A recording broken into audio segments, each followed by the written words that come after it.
Hey friends, it is Tuesday, July 21st, and for those that don't know me, I'm Pastor Kathleen. Welcome to today's Bible reading. If for any reason you don't get these emails sent to your inbox, you can sign up at findcommunity.com/Bible reading. Tucked away in the book of Psalms is a small section of 15 Psalms called the Psalms of Ascent. And these Psalms are songs that were sung by the Jewish people when they headed up to Jerusalem for the great worship festivals. Now, Jerusalem was the highest city geographically, so anyone who traveled to Jerusalem literally traveled up. So this describes both a physical journey of ascending as well as a metaphorical journey of journeying closer to God. Now, there were 3 times a year that the Jewish people were invited to go to Jerusalem.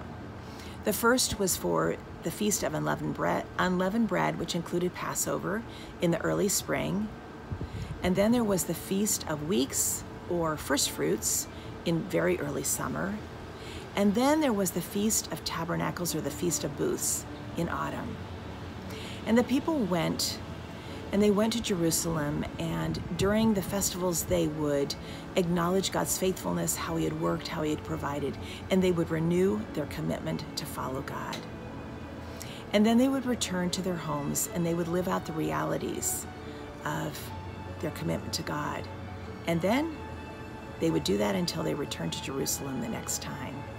And this really is a picture to us of part of the rhythm of our faith journey, to gather together, to remember and acknowledge God's faithfulness, to renew our commitment to him, and then to live out the realities of that, hopefully more than 3 times a year. I trust that that's sort of a daily rhythm, a daily practice.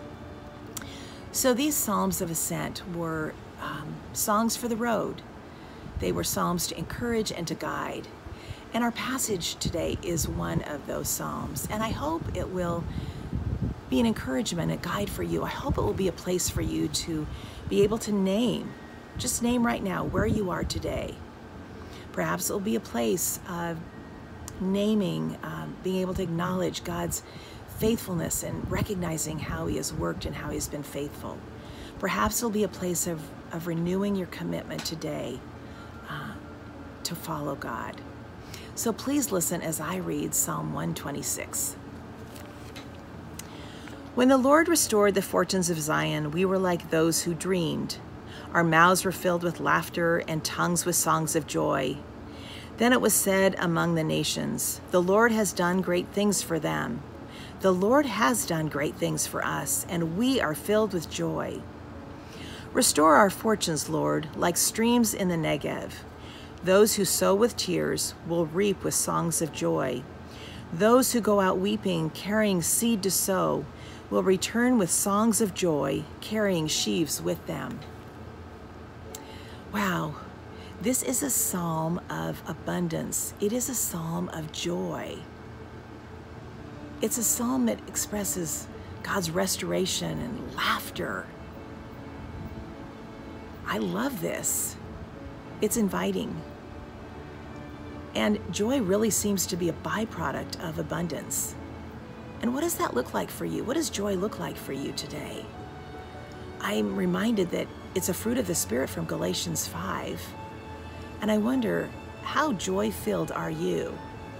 I know I'm not always so joy-filled.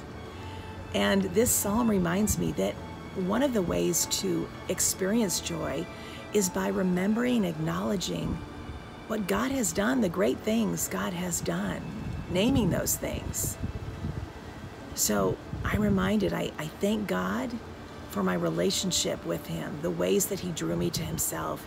I'm grateful for God's word. I'm grateful for people who encourage me on this journey. I'm grateful for my family. I'm grateful for new little babies who've joined our family and the gift of new life. I'm grateful for God's provision of food and shelter. I'm grateful to be able to connect, even if it's weird and challenging at times online. And when I practice gratitude, I experience joy. So what about for you? It's pretty clear also in this psalm that this abundance and joy came out of pain. It came out of hardship. It says that God restored, and then the people ask again for God to restore. So what do you need restored? I can imagine that this might not be a place for you of experiencing abundance and joy. And that's okay. It's really clear that part of the journey involves seasons of darkness, seasons of weeping and pain. And the Israelites were familiar with this. I mean, they were a people that struggled. They experienced abandonment and exile. That's what this psalm speaks about.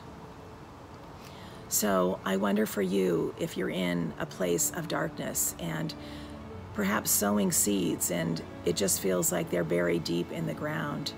And it's the waiting and trusting that they will break forth and take root, and life and joy, restoration will come. It's the waiting and the hoping for that. So I think it's really good to acknowledge those seasons and that experience. I mean, looking in this, there was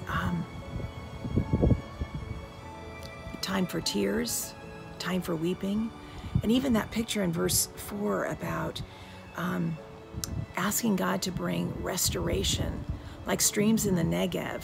The Negev was a desert, like a semi-dry area in southern Israel. So imagine the life and hope from a stream of water in the desert. And perhaps that's a picture that you need today.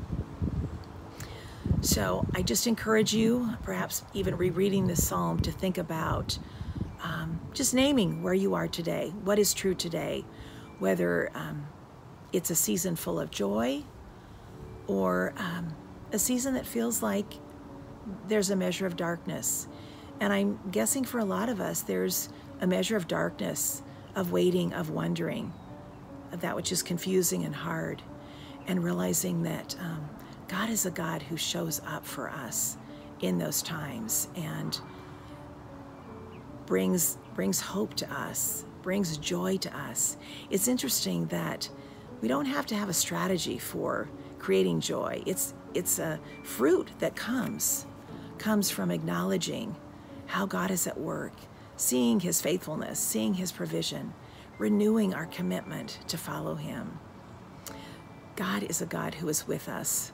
I want to read this one thing for you,